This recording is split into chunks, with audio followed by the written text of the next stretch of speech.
Find each quotient. We have in the first example, negative 15 divided by 3.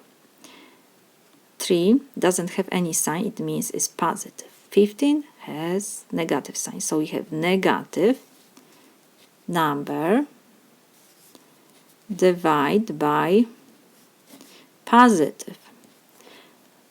In the division, we have the same rules like for multiplication.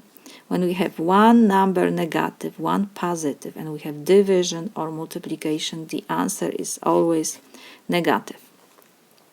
Or we have positive number divided by negative is the same like for multiplication.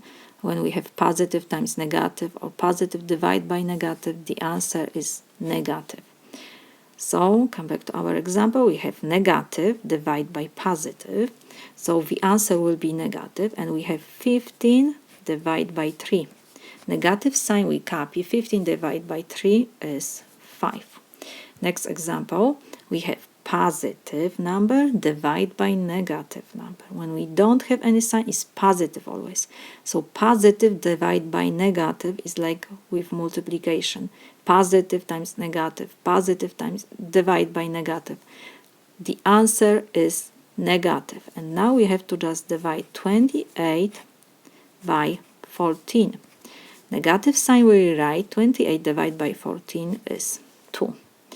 The last example, now we have to divide two negative numbers. The rule is the same like for multiplication. When we multiply two negative numbers, we got answer positive.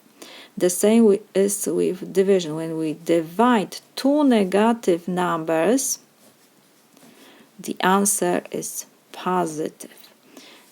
So the negative divided by negative give me positive sign, and I have 100 divided by 1. Positive sign we don't have to write. And when we divide number by 1, the answer is always the same number which we divide, so will be 100. This is my solution.